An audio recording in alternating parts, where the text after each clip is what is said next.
ya a los 2 años deberíamos tener cerca de 14 piezas dentarias. Y ya a los 17 años deberíamos tener todas las 34 piezas de nuestra boca. Entonces, cuando hablamos de desarrollo, ya empezamos no solamente a mirar los órganos que presentamos en nuestro organismo con crecimiento, sino la parte intelectual. Entonces, en el primer año de vida, el niño debe tener la capacidad no solamente de crecer, sino que también tiene aspectos que determinan su capacidad cognitiva y emocional. Y los vamos a dividir en grupos. El primero es de los 0 a los 2 meses. Todo bebé, y ojo con este dato, si usted atiende a un bebé que nació en un hospital y pesó 3 kilos, pero usted lo mira a los 5 días de vida, ellos pueden haber perdido hasta el 10% del peso. Si perdió más del 10% del peso, debe ser hospitalizado, y lo digo porque eso fue pregunta de MIR 2021. ¿Cuál es la deshidratación que se presenta cuando los recién nacidos pierden más del 10%? Es deshidratación hipernatrémica, o sea, hay un aumento del sodio, y fue una pregunta que solamente logró el 22% de efectividad en quienes lo contestaron. Entonces tengan eso muy en cuenta. Además, a las 2 semanas de vida, él ya tiene que superar su peso y debe aumentar de 20 a 30 gramos día. Eso es fundamental saberlo. Además, él empieza a tener un olfato, una visión y una audición que le permite reconocer a sus cuidadores. Irremediablemente, al primeros 2 meses, es un bebé que depende de todos los cuidados maternos y paternos, pero él, lo más importante es que empieza a reconocer todo lo que está en su entorno. De los 2 a los 6 meses, ya hay unos movimientos mucho más propios, y vemos cómo en la imagen es fundamental que todo niño, al terminar los 5 meses, lleve sus pies a la boca.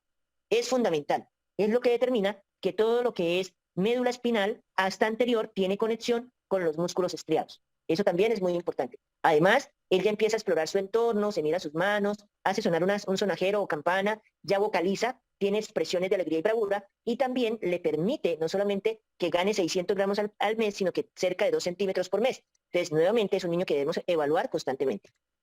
De los 6 a los 2 meses es cuando digo yo, hay las mayores proezas del ser humano. Pasamos de estar acostados a estar sentados, a tener una visión de campo, empezamos a gatear, y por último, es ideal que todo niño a los 12 meses ya esté caminando. Recuerden que todos los conceptos que damos es porque es de lo normal, lo esperado. Entonces, eso es para que lo tengan en cuenta. Entonces tengamos en cuenta que cuando un bebé está entre los 6 a los 12 meses, es un niño que vamos a tener la capacidad de evaluar que haya estado sentado, que logre posicionarse muy bien, que logre gatear, y que luego de gatear logre ponerse de pie, y luego de ponerse de pie es un niño que logra caminar. Eso sería la motricidad gruesa. Pero en la motricidad fina también hay que tener en cuenta que tenga un agarre vasto, o sea, que agarre con la mano, luego de que haga un pinzamiento de pulgar y de índice, y por último que haya una movilidad cronológica de la mano con lo que él está en su entorno. Eso también es importante. Además, la comunicación, él pasa de un gagueo, pasa después a sonreír socialmente, pasa a tener unos monosílabos, ta, ma, a decir al final de ese año mamá o papá con visualización, o sea, como forma de comunicación. Todo esto es muy importante que ustedes lo tengan en cuenta. Ya en el segundo año de vida, debemos empezar no solamente a un bebé que ya camina solo, sino que debe aprender a comer solo, a conocer texturas, a las pastas, a las frutas, a las verduras, dejar que su motricidad fina tenga contacto con estos alimentos para que los lleve a la boca y tenga una capacidad interpretativa de olor y de sabor. Eso es fundamental que lo tengamos en cuenta. Y debe crecer 1 centímetro al mes idealmente, y cerca de 220 gramos de peso. Es cuando más se estaciona el peso en los niños. Las madres y los padres se preocupan porque pesaba al año 10 kilos y a los 2 años pesan 10 kilos 500. Entonces es algo muy normal porque tienen más motricidad y por lo tanto no ganan tanto peso como en la época neonatal. En el segundo año de vida es cuando muchos padres y madres dicen los terribles 2 años, pero al contrario, debemos fortalecer que esos niños hiperkinéticos, o sea, que están en movimiento, que no duermen, que están corriendo y saltando, tengan la mejor capacidad de realizar actividades. Me explico, ponerlos a jugar por lo menos con cubos, ¿sí? Con lo que tiene que ver con sonajeros, con construir castillos, con ensartar cuerdas, con hacer garabatos, con empezar a enseñarle los números. Eso es muy importante. Es un niño que debe tener la capacidad motriz de ver colores, pero también de reconocer si es un círculo, si tiene un hueco o un foramen en la parte central, ensartarlo en una cuerda. ¿Para qué? Para que su cerebro empiece a generar órdenes y él, por lo tanto, tenga lógica en lo que realiza. Como él ya tiene una marcha, debe ser capaz de saltar en los 2 pies. Mire que dijimos que al año tiene que caminar perfectamente. A los 2 años tiene que ser un niño que ya tenga la capacidad de saltar. Ya pasamos a unos rasgos un poco más grandes, hablamos del periodo preescolar, de los 2 a los 5 años, es un crecimiento cerebral que empieza a disminuir sus conocimientos, porque él ya salta, ya corre, ya empieza a hablar, y lo que se vuelve es más específico. Tiene una mejoría en el campo visual, empieza a reconocer cosas abstractas como los números, los colores y las letras, y en muchos países, por ejemplo, como en el caso de Colombia, ellos ya empiezan a ir a guarderías o a jardines escolares donde potencian y desarrollan esa parte cognitiva, pero también su motricidad. En esta época es importante el Edipo, es importante todo lo que tiene que ver con el proceso orofecal, donde él autoexplora su cuerpo, pero también la mayoría de niños pueden presentar rabietas o berrinches que también deben aprenderse a controlar, porque es la época de las conductas. Si tú tienes un niño que no tiene una adecuada conducta, está teniendo agresividad y demás, hay que llevarlo a psicología y remitirlo a psiquiatría infantil. Es entre los 2 a los 4 años cuando se puede diagnosticar un trastorno del autismo o un trastorno de hiperactividad, y es fundamental reconocer esos problemas de conducta. Si hay algo que no está bien en su desarrollo, descartar autismo o descartar trastorno de hiperactividad. Es importante en esta época que él ya empiece a tener un lenguaje adulto, pedir por favor, dar un gracias, quiero esto, empezar a reconocer la mayoría de cosas, el televisor, el equipo de audio, porque él ya tiene la capacidad del lenguaje que ha ido enriqueciéndose con lo que los padres o su familia le indican. Además, ya puede vestir y desvestirse solo y puede programar juegos, como al escondite, como a la lleva, como al congelado, y tiene que ser capaz de empezar a jugar en equipo, o sea, en fútbol, en béisbol, en patinaje y todos aquellos deportes donde la capacidad de ayudar al otro es fundamental. Ya en la época escolar empieza a ser mucho más lento el crecimiento, solamente se crece de 5 a 6, de 5 a 6 centímetros por año, el perímetro craneal ya se detiene en ese punto, puede crecer 2 a 3 centímetros y pierde la dentadura.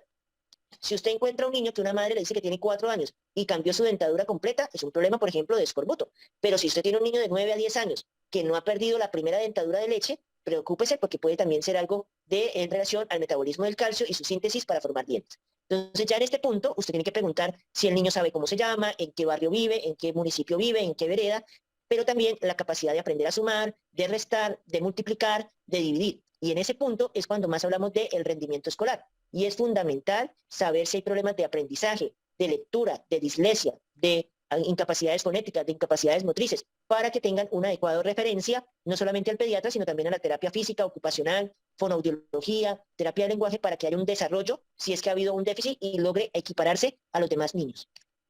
También, en esta época escolar, si definitivamente estamos teniendo esas alteraciones, hay que hacer una prueba psicopedagógica, donde se demuestre si es un niño que tiene capacidades normales o está teniendo alguna relación que no esté bien en su relación mental con su capacidad integrativa.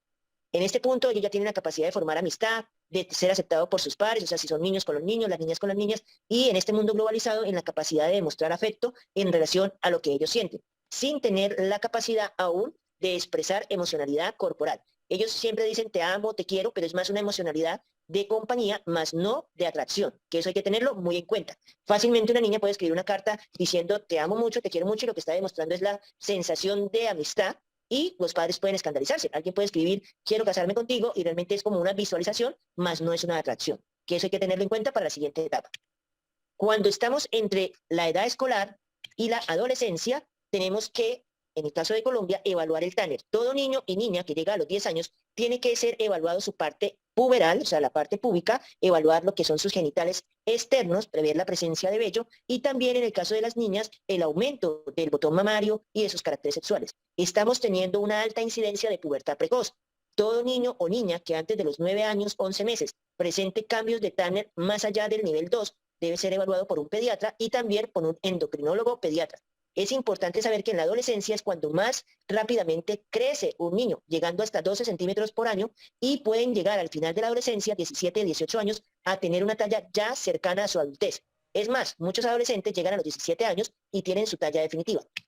Y en esta época es cuando hay más un sentimiento de atracción, pero también de inseguridades. Empiezan a haber pérdidas de años escolares, se sienten más vulnerables, es cuando más se presenta la bulimia, la anorexia, pero también es cuando más se logra influenciar el joven, o idealmente por sus padres y por su familia, para que tenga un proyecto de vida, para que continúe sus estudios o para que logre la capacidad de desarrollo intelectual o físico. En este punto también hay que tener en cuenta de que hay una atracción, es diferente a lo que veíamos en la edad escolar. Ya aquí él empieza a tener un interés por el sexo opuesto y ya empiezan a ver una sexualidad que empieza a tener latidos del corazón, una emocionalidad, un enrojecimiento en la cara, porque empieza a haber cambios hormonales que les hace entender que están viendo algo en el otro ser que están viendo al frente que les llama la atención. Entonces, es importante no solamente esto, sino que también empiezan a haber emociones de tristeza, alegría, depresión, y hay que saber detectar todas estas situaciones para saber actuar. Estas son las edades técnicamente que tenemos podríamos durar horas y horas detallando cada una de estas, pero bien sabemos que era un tiempo corto, alrededor de 30 minutos para abarcar, y quería dejar el mensaje de qué es lo importante en cada edad y dejar un espacio para las preguntas. Como conclusión, el crecimiento y desarrollo es fundamental para cómo será su etapa de adultez, pero también es importante que el desarrollo logre entender que si estamos ante algo que no es adecuado o que está en un déficit, sepamos rápidamente identificar y referir al pediatra, y él definirá si requiere genética, si requiere neurología, si requiere psiquiatría o qué tipo de terapias vamos a tener. Mi recomendación es siempre tener un listado en su carpeta de viaje o cuando usted se consulta para que sepa qué es lo normal. Y no importa que la imprimas 1000 veces. Si ves 1000 niños, imprime una hoja de desarrollo para cada uno, que es más fácil chequear. En mi consulta, y quería mostrarles esto un momento, este es mi consultorio, tiene una pared para que ellos, los niños cuando vienen, sepan, por ejemplo, identificar una pelota, una mascota, y yo voy viendo ahí su capacidad de desarrollo, de visión. Pero también tengo, por ejemplo, estos que son para saber qué color es, rojo, amarillo, verde, los números, las vocales, tenemos también marcadores para que ellos puedan rayar la pared, sí, pero esto es un tablero acrílico. Tenemos además, por ejemplo, este ábaco, pero lo más interesante del consultorio es esto que llamamos cubos. Entonces puede que una mamá no sepa si su hijo hace cubos, pero acá cuando viene a la consulta puede tener el niño, por ejemplo, neumonía, amigdalitis, ¿sí? Pero un niño que acude a mi consulta siempre vamos a evaluar su desarrollo. Y tenemos también todo lo que ellos deben ensartar y generar motricidad. Entonces el niño agarra con su mano esta pieza y debe ser capaz de ensartarlo. También, entonces, para que motivarlos, la pediatría es muy bonita y no podemos solamente dedicarnos al paciente enfermo. También todo lo que tiene que ver con crecimiento y desarrollo es fundamental. Muchas gracias. Cuando un niño tiene alrededor de 2 años, luego de que ha dejado la lactancia materna, que bien sabemos que genera un placer a nivel sensitivo, él con sus manos, con la motricidad fina, conoce sus genitales, entonces conoce su vagina, conoce su pene, pero también cuando se hace popó o se hace chichi o se hace su evacuación y su diuresis, esa sensación de calor que deja en el pañal, empieza él a buscar lo que ve. Y en ocasiones el niño empieza a estimular el pene, generando una erección que genera una sensación de placer que él no va a reconocer, y en la niña cuando frota, y eso es un motivo de consulta muy frecuente por los papás, es porque la niña se frota contra un asiento o contra la cama, y es porque ella siente placer, pero no sabe qué relación de placer. Ya alrededor de los 5 años, sí los niños deben saber qué es el pene y qué es la vagina en su época escolar. Saber que los niños tienen pene y las niñas tienen vagina y que somos diferentes. Pero realmente conocemos el órgano genital es alrededor de los 13 años, cuando ya nuestro propio cuerpo nos dice que hay una menstruación y hay una eyaculación. Perfecto, doctor. Aquí hay otra pregunta. María Paula dice, ¿hasta qué edad se da el crecimiento en las mujeres? En la mayoría de casos, sí, y lo digo para los médicos que trabajan con consulta, debemos detectar a tiempo la pubertad precoz, o sea, la que se da antes de los 10 años. Porque cuando tenemos la primera menstruación, que se llama menarquia, se cree que más o menos son 2 a 3 años siguientes a esa menarquia el máximo de crecimiento, o sea, máximo a los 15 años. Idealmente una mujer a sus 15 años logra su talla definitiva. Por eso si una niña de 8 años, 9 años, llega a tener una menstruación, una menarquia, rápidamente debe ir al médico pediatra donde se indica la triptorelina, que es un medicamento hormonal para frenar las menstruaciones y darle chance de que pueda crecer y llegar a más de 1,40 centímetros de talla. Perfecto, doctor. A otra consulta, aquí Jessica González dice, doctor, ¿cómo podemos identificar que un niño preescolar necesita ir al psiquiatra pediátrico? Bueno, por ejemplo, cuando tenemos las escalas de desarrollo, como lo es ahí en nuestro país, hay unas preguntas. Entonces, por ejemplo, si el niño no hace garabatos, quiere decir que no fija su mirada en lo que hace.